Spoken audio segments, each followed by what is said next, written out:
Businesses that want to survive and thrive will again have to start investing where it matters. At a very minimum, they will need to push ahead with digital transformation. Hello and welcome to a whole new episode of Engati CX. I'm your host Chandni, and we're really glad to have all of you join us today. On this show, we talk to CX and technology experts from around the world. We explore, uncover, and share fresh insights on creating experiences that your customers will remember and look forward to. Engati is the world's leading multilingual no-code digital CX platform available across 14 channels with 45,000 solutions created across 186 countries in every domain and use case.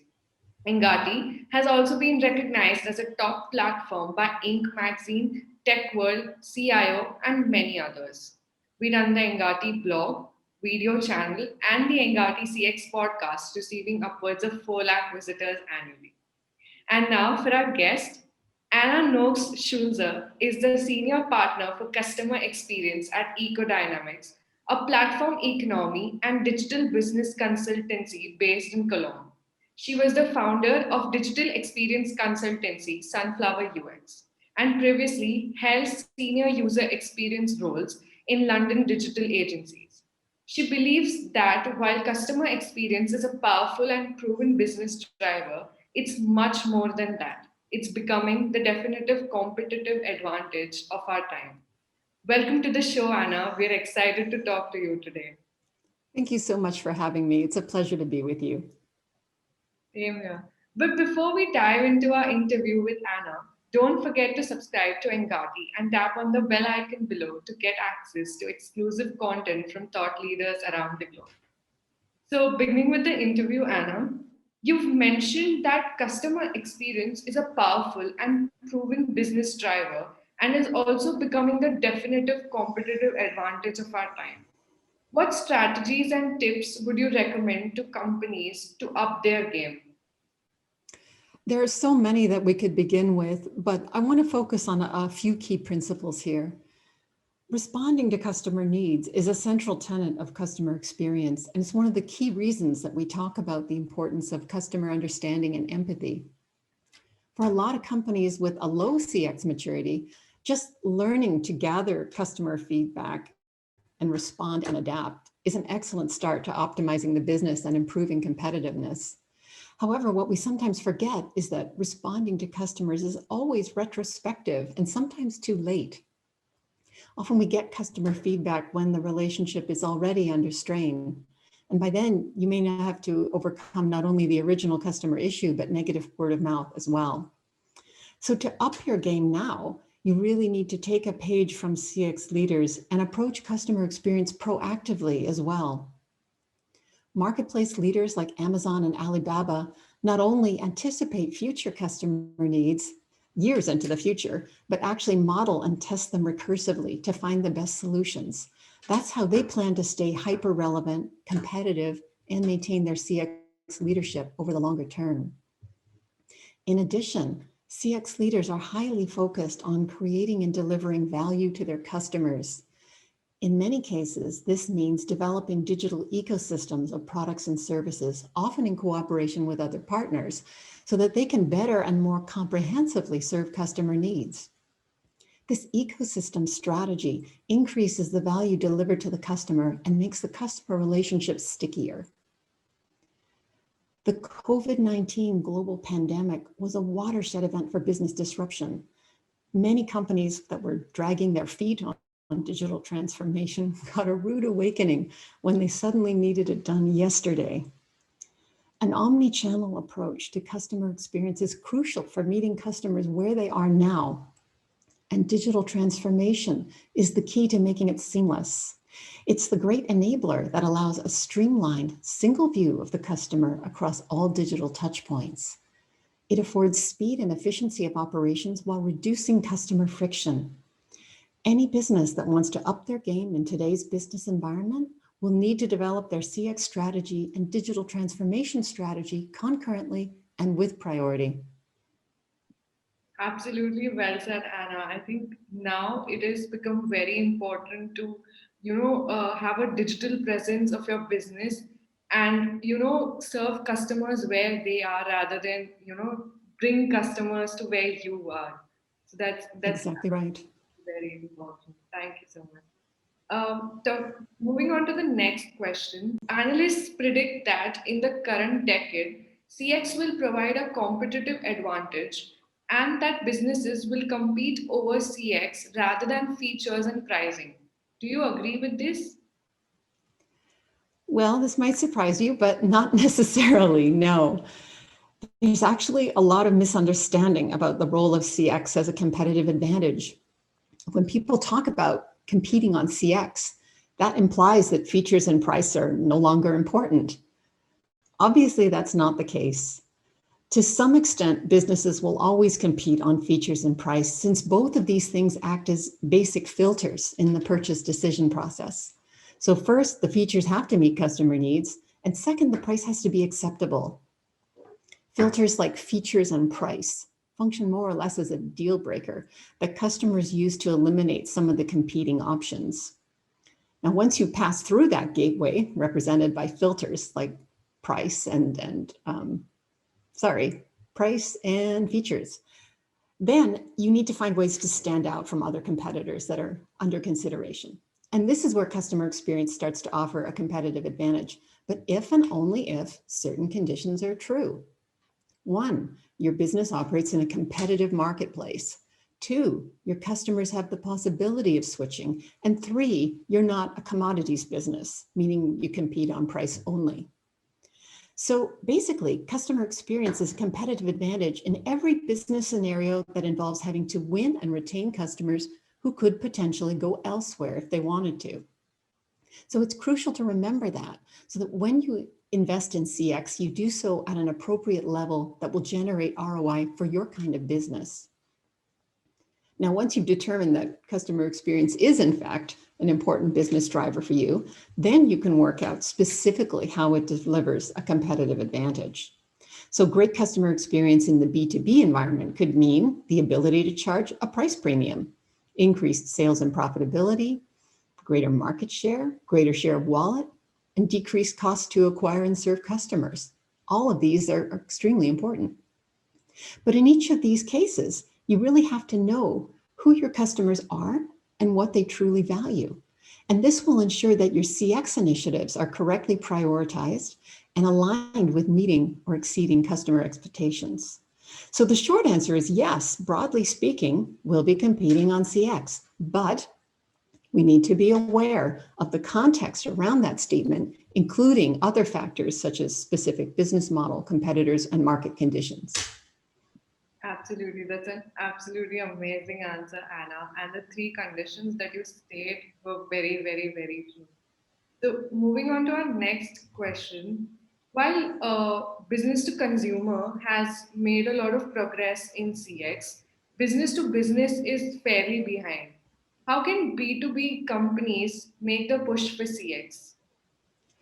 That's a great question. And a lot of people are wondering about this tremendous gap between B2C and B2B customer experience. But in a way, it's simpler than we think because we can see B2C as excuse me, as kind of leading the way and signposting the way, shall we say, for B2B customer experience. So B2B may be more complex than B2C, but ultimately it is still person to person. So some of the key learnings that have been worked out in the B2C space are still largely relevant in B2B. For example, positive experiences anchor people to your brand. So a first consideration should be anything you can do to improve customers' convenience and ease of doing business with you. Never underestimate how much B2B customers appreciate it when you make their jobs easier. B2B leaders will need to understand that their customers' expectation of B2B CX is shaped already by their experiences as consumers in the B2C space.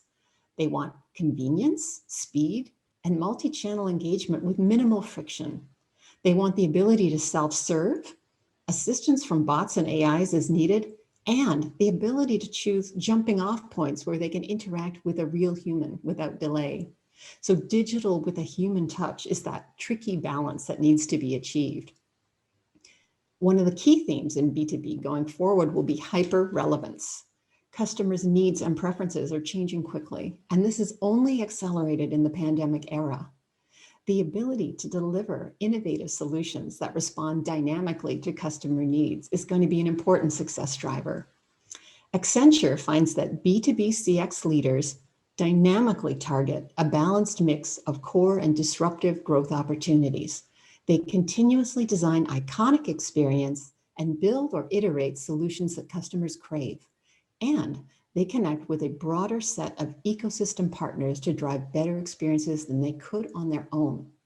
And for me, that's a great summary of the alignment of customer experience, digital transformation, and platform ecosystems that will ultimately generate B2B innovation and competitiveness going forward.